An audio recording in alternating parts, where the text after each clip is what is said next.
He handed her a pill and say, take it. When she asked what the pill was, Mr. Combs dismissed her and told her she would like it. She later learned that the pill was ecstasy. He was trying to pop her with an X so she could get freaky with him. Sean Puffy wanted some freaky dicky.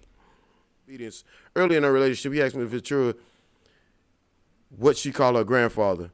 And when Ventura said Pop, Mr. Combs perversely insisted that Miss Ventura referred to him as Pop.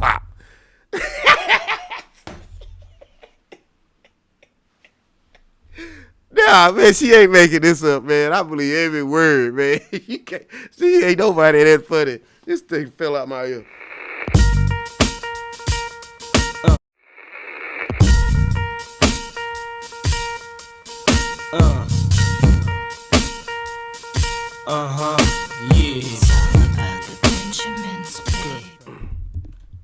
And I'm back. I'm here to report on the case of, in the United States Southern District Court of New York, Casandra Ventura versus Sean Combs, Bad Boy Entertainment, Bad Boy Records, Epic Records, Combs Enterprises LLC, and DOE Corps 1-10. Goodness Lord.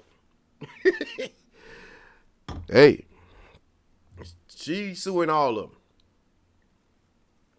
Which means she's suing one person. That'll be Diddy. P. Diddy has been running around here acting terrible, man. Diddy ain't who you thought he was. Diddy is a maniac. Diddy is accused of sexual assault. Diddy is accused of a lot of stuff. By the way, warning, this document in this video is going to contain highly graphic information of sexual, drugs, and a punk ass dude out here doing whole shit. Man, look here. I knew he had something to do with Tupac's death. So, plaintiff Casandra Ventura,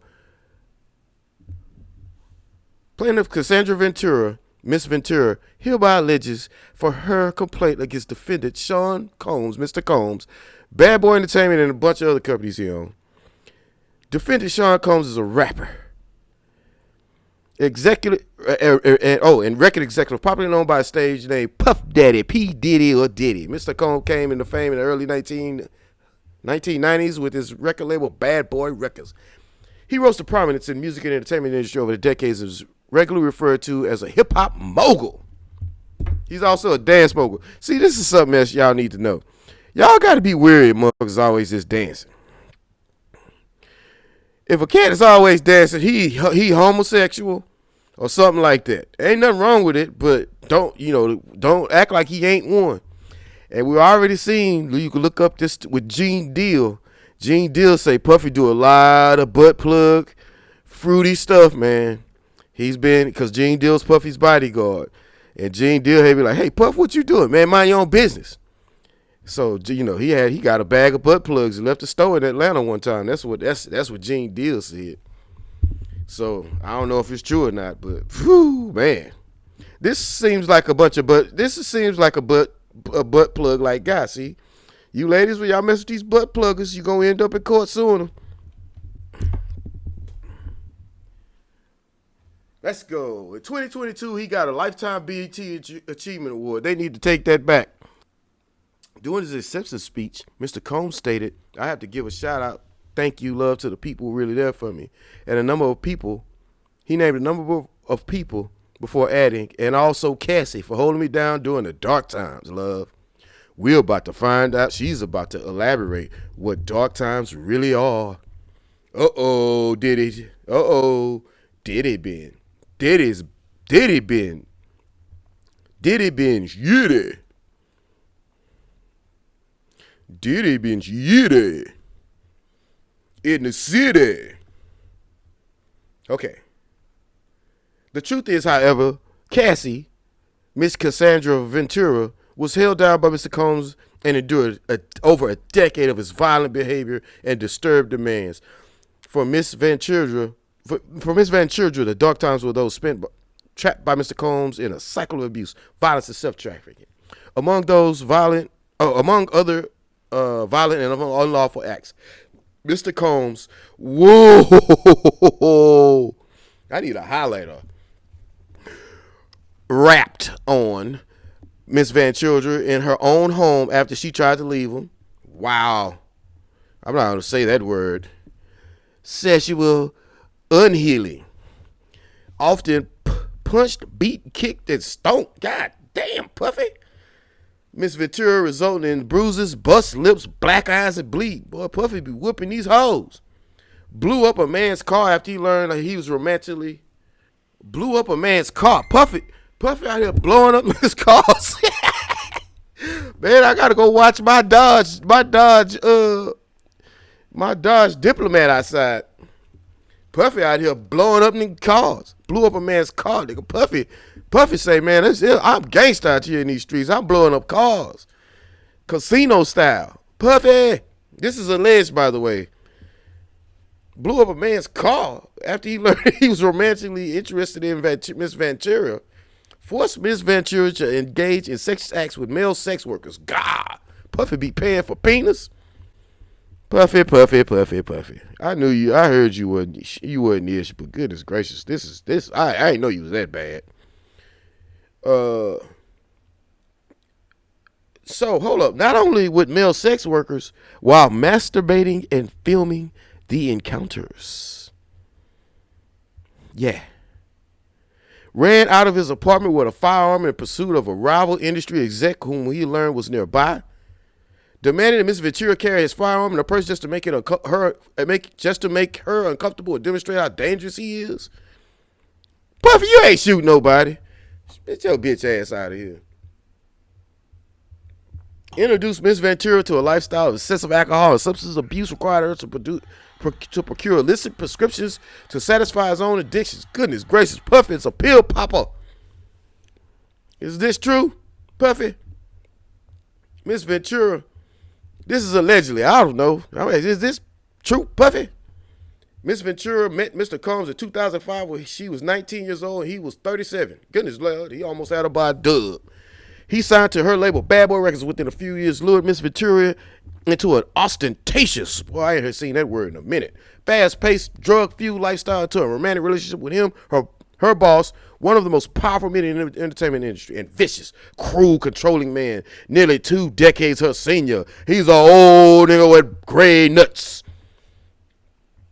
Mr. Combs asserted complete control over Miss Ventura in personal, professional life, thereby ensuring her inability to escape his hold. He provided unprecedented, scroll down, avenues for success to aspiring artists. Oh, she bopping, trying to, you wanted your music career to be to be that successful, that bad. You took them ass whippings for that success. Deal with it. I said it.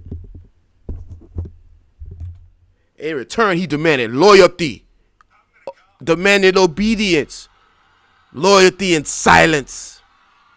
Man, Puffy is a straight up Giovanni inspired motherfucker. Throughout their relationship, Mr. Combs was prone to uncontrollable rage and frequently beat Miss Ventura savagely. Woo, Puff quick with them hands. These beatings were witnessed by Mr. Combs' staff, employees, Bad Boy Entertainment, Mr. Combs' related business, and Mr. Combs' related businesses. But no one dared to speak up against their frightening, ferocious boss. Man, this nigga slap shit out of Puff. I don't hear that shit. Following these episodes of horrific abuse, Mr. Combs would immediately attempt to hide Mrs. Ventura and the evidence of his violent rage. He often showered her with gifts following these incidents of physical violence, a typical pattern of behaviors of serial abusers. Yeah, take this Birkin bag and this black-eyed beat. Scott! Here you go.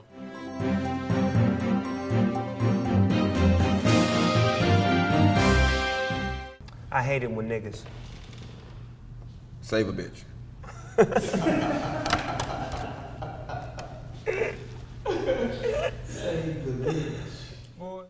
In addition, you see, that's how simple women are sometimes, man. I don't want to bash ladies, but y'all fall for this BS. Oh, I get a music career in a Birkin bag. Sock me. Get your ass out of here. In addition to physical assaults, Mr. Combs frequently reminded Ms. Ventura his ability to cause serious harm, whether by requiring her to carry his gun in person, blowing up the car of a musician who was romantically interested in Ms. Ventura, adding insult to injury. Mr. Combs used illegal substances. Hey, that's what it is. I wonder what that is.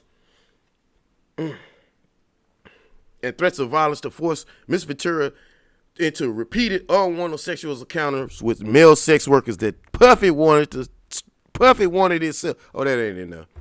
Scratch that out. That's alleged. Puffy be buying booty. Puffy buys booty. Allegedly. Over the years, Mr. Combs abused Mrs. Ventura physically and sexually. She again tried to escape his tight hold over her life. Every time she hid, Mr. Combs' vast network he used his boys to go get her. Ah, man, that's weak, bro. Man, fuck that bitch when she want to leave, man. Come on, man. Anyway, Biddy went as far as to explicitly state that her failure to return Mr. Combs would hinder her success in the entertainment industry. Fuck your success. Well, when will y'all ever say, you still ain't getting no bread, you got black eyes, Puff used you, wiped his ass with you, and threw you out, threw you in the toilet and flushed you. That's what you get for fucking with motherfuckers like that. All he did was dance. You know, them dancing cats, bro. You gotta watch them dancing ass niggas. They man, I heard as soon as somebody starts shooting, his ass running. He's scared as hell. But he'll beat these bitches' ass. I ain't never heard of Puffy said, man, you know what? I'm finna one-on-one this cat and come out with a W. Nah, Puffy ain't built like that. Puffy will slap you bitches.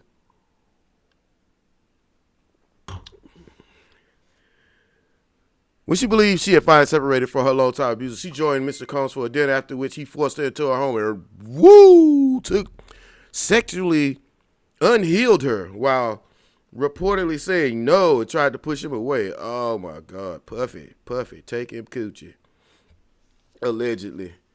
Man, Lord. Miss Ventura, however, fully escaped Mr. Combs, but the harm and assault sexual, for nearly a decade will forever haunt her. She has required intensive medical and psychological care to recover from this trauma that she's lived through. To recover from this trauma she lived through. She cannot, however, live in silence. She cannot, however, continue to live in silence about what she is doing. Mr. Combs remains immensely powerful, immensely dangerous. Ms. Ventura, therefore, seeks the justice for the decade of her life. And Mr. Combs took away with the threats of violence, excessive use of drugs, physical, psychological abuse, and sensual slavery. Lord have mercy. Man, sexual to live in all direction. Man, Puffy, big dog this bro. Man, he wrong for that. Man, she is bringing this action into one of the eight South District Courts, number 18 of 1591 of New York State Human Rights Law. Yeah. You should have called the police on that punk ass motherfucker earlier. You scary ass. You wanted to make another video and shit, man. Jurisdiction and venue. All right, let's pass all this up. Party. Teenage Ventura versus middle-aged Mr. Combs. Oh my God, factual. These are factual allegations. Hold up. Is an allegation factual until it's not? Okay. Is it factual until it's proven? What's a factual allegation? Is that? Yeah, that's kind of strange, you know. Hey, this is a fact. This is my factual opinion. Okay, I'm gonna go with that. Her career begins. Teenage versus middle-aged man. Oh my God. Mr. Ventura met Puffy in late 05, early 06, after Mr. Combs heard Mrs. Ventura's first single playing at a club and expressed interest in signing her to his label, Bad Boy Records. At the time, Ventura was 19 years old. What the hell she was doing in the club? Okay, anyway. Maybe she was, maybe she wasn't. Mr. Combs, 37 years old. Within months, February 2006, Miss Ventura signed a 10-album deal with Mr. Combs. 10 albums? God damn, boy, 19 years old. You stupid. And he took advantage. And then after that, he won't get them 10 albums. He's going to give you 10 ass whoopings. Miss Ventura's first album, Cassie, was released as 06, debuting at number 4 on the U.S. Billboard 200. To promote them, Miss Ventura made television appearances on MTV's request, BET's 106 in Park. She suffered from significant performance anxiety during these appearances, and the press outlets were highly critical of Miss Ventura's performances on these shows. Okay. Let's see here. Now, let's get to the juicy part, man. Okay, they met. Let's get to the juicy part. Okay. While clearly paternalistic, nothing was as cute as him to how regular Miss Ventura appeared. Mr. Combs' comments rang true to some extent. Upon signing with Bad Boys Records, Miss Ventura was quickly thrust into the spotlight and was unfamiliar how to navigate her new celebrity status. Mr. Combs, yeah. Mr. Combs' recognition and glorification of Mrs. Ventura's naivete proved to set the groundwork for his manipulative and coercive, romantic, and sexual relationship with Miss Ventura, a woman nearly 2 decades his junior. He like young coochie. Okay, yeah, she was already. He was trying to get onto her. Okay, he was involved. She was involved. He was involved with what's that lady name? He was involved. What is it? Kim. I forget. Kim Porter, yeah. He was involved with Kim Porter. Yep. But he still was sitting there trolling this lady, trying to get her, right? They get to a relationship. Let's go. Despite her rejection of Mr. Combs' advances, Mr. Combs continued to demand Ventura spend time with him, including a weekend at Mr. Combs' residence in Miami and for nights in New York City. One particular night around September 07, Mr. Combs insisted on taking Miss Ventura out. Miss Ventura acquiesced, fearing rejecting Mr. Combs will ruin her record deal. I could finish that sentence. I ain't even read it. Mr. Combs, and what we supposed to do? You wanted the record deal? Get that ass whooped. Mr. Combs picked up Miss Ventura from her apartment in Manhattan in a blue luxury vehicle. Miss Ventura was surprised that when she got to the car, Mr. Combs was fucked up.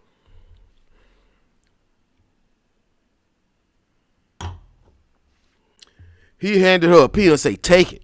When she asked what the pill was, Mr. Combs dismissed her and told her she would like it. She later learned that the pill was ecstasy. He was trying to pop her with an X so she could get freaky with him. Chunk Puffy wanted some freaky dicky. Something Miss Ventura had never taken before then and did not want to try. This was the first time Miss Combs got Miss Ventura high. Mr. Combs then proceeded to drive recklessly at very high speeds down the west side of the highway of Manhattan. Oh, Lord. Miss Ventura was very scared but did not dare to object Mr. Combs, who appeared drunk, high, and agitated. In the hood, we call that fucked up. Now, Mr. Combs took Miss Ventura up to an upscale lounge in downtown Manhattan, where he proceeded to get an altercation with the security staff who did not permit Mr. Combs to enter, presumably because he was belligerent. Miss Ventura decided to go home, but for the remainder of the night, Mr. Combs messaged Miss Ventura and instantly complaining that he left him high and alone, or she left him high and alone. Okay, I guess so. Early that fall of 07, Mr. Combs flexed his power and influence when he paid for a promoter to create a fake fire for a party hosted by Miss Ventura. This fake post would allow Miss Ventura to have an excuse to go to Miami, Florida, and get her away from her boyfriend. She had a boyfriend. Oh, man, and she still had to give Puffy some Gucci. Man, that's sad, bro. Y'all niggas out, man, come on. Y'all get it together for women. Get it together. Anyway, Miss Ventura was stunned how easily Mr. Combs was able to recruit others to lie for him. He here to give him some bread, man. Puffy's a trick. But Miss Ventura was uncomfortable with the fake fly because she had requested to go because of the request to go. Now this is terrible grammar. I thought my grammar was bad. It's supposed to be comma, but because the request to go to Miami was made by the owner of a record label, and because she was scared to go against his wishes and face repercussions of her. Ooh, I don't know that word, bro. Ugh. I have a pretty decent vocabulary. It got me. Nascent career. Miss Ventura agreed to join Mr. Combs in Florida. Damn. Nascent in her nascent career. Okay, what I said, nascent. All right. During this trip to Miami, Mr. Combs provided Miss Ventura with copious amounts of drugs. She became more intoxicated than she ever been before. Her intoxication lasted throughout the weekend trip, and she wanted Mr. Combs to continue to support her career and she felt that she couldn't refuse Mr. Combs, urging her to take more drugs, and after providing her with more drugs, Mr. Combs had sexual intercourse with her during this trip, and I bet he went raw with doo-doo on his dang-a-lang, because that's how that nigga raw, man. Allegedly. Within 2 years of meeting Mr. Combs, Miss Ventura found herself lured into the immediate circle of her boss owner and her record label at one of the most powerful men in the entertainment industry. Mr. Combs exerts control over Miss Ventura. Oh, this is part 3 of a controlling person. Like, from the very start of the relationship, Miss Control these people writing like term papers and stuff.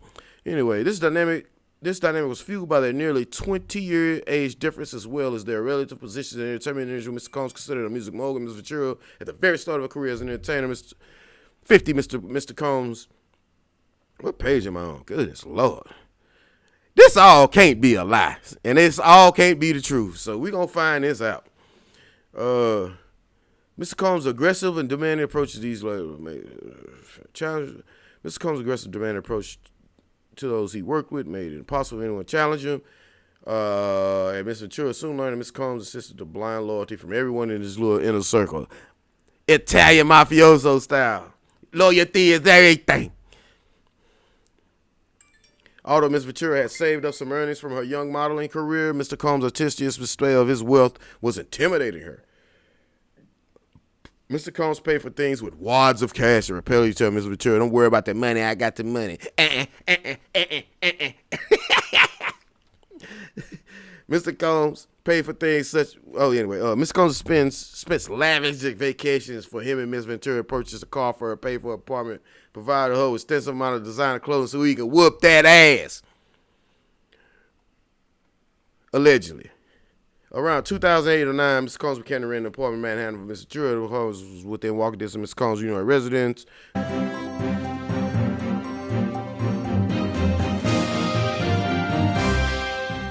I hate it when niggas save a bitch. Goodness Lord, he can put up right next to it. This sounds like this is right up P. Diddy alley. Bitch Diddy. That nigga, he's bitch, because these are bitch moves. Raised by his mama, allegedly. He ain't got no man in his family. And he has no male role models. This is a man acting like a goddamn woman raised by a woman. I said it. Allegedly. Mrs. Ventura's parents were skeptical as Mogul's displays of wealth, but proud of their daughter's newfound success. Oh, Lord, they ain't shit either. Around 2010, Mr. Combs similarly provided for an apartment in Miss Ventura in L.A., which was located from 5 minutes away from his place in L.A. He paid for many apartments in California and also purchased a Jag for her. And you accepted it. So you accepted them ass whippers and accepted Jag. See, that's the type of shit I'm talking about. I deserved the Jag. I done had that black eye. See, that's that victim mentality, man. Shouldn't have took the Jag or the black eye or nothing. Don't take nothing off these niggas. I don't give a damn who they are and what they can do. That's how you roll.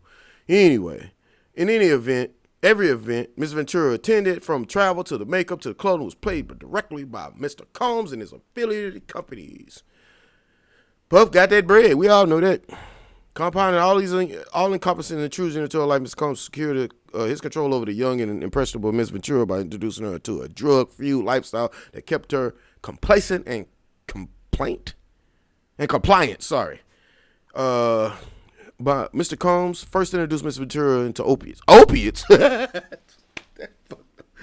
Oh, Lord, around '08. And she would often have pills and other drugs out. And would often have pills and other drugs out in the open like candy. Upon information of and the belief of Mr. Combs had been addicted to prescription painkillers and took ecstasy frequently. He be taking that ecstasy, man. I heard he took some of that ecstasy, man. He got a hold of Ja Rule. That's allegedly. He wanted some of that Ja Rule booty, allegedly.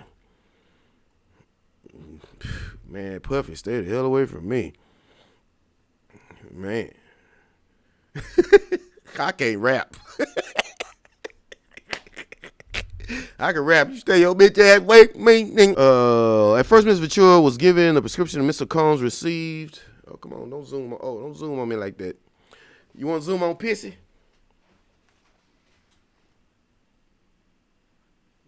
Pissy reading this too, man. Pissy say Puffy is a perv. Allegedly. At first, Miss Ventura was given a prescription to Mr. Combs received by a doctor in Miami, Florida. Yep, that's about right. Pill doctors, Miami, Florida, big for pill mills. Eventually, Mr. Combs exhausted the supply of pills. He demanded Ms. Ventura procure prescriptions from this Miami doctor in her own name. Mr. Combs also became deeply involved in Mrs. Ventura's personal life, with his personal staff attending Ms. Ventura's day-to-day travel and other needs, baby, including other medical care, like getting putting stakes on that eye, resetting them fingers and them ribs he dislocated. Puffy like to stomp, motherfucker. On multiple occasions, Mr. Combs and Ms. Ventura's personal medical records sent directly to his email address. On multiple occasions, Mr. Combs had Mrs. Ventura's personal medical records sent directly to his email address for instance, when Mrs. Ventura began experiencing memory loss, potentially due to either excessive drug use or getting her ass whooped, her MRI results were provided directly to Mr. Combs. Mr. Combs also repeatedly arranged his staff to drive Miss Ventura to certain doctor's appointments. Oh, my God. In this way, Mr. Combs exerted ownership over Miss Ventura and other the 13th Amendment frees slavery, by the way, as another example of the ways that he manipulated Miss Ventura and ensured her obedience. Early in our relationship, he asked Miss Ventura what she called her grandfather. And when Ventura said Pop, Mr. Combs perversely insisted that Miss Ventura referred to him as Pop.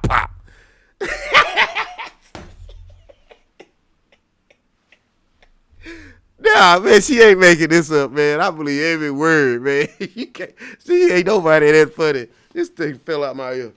Man. Pop Combs. That's his new name. Pop. Paw.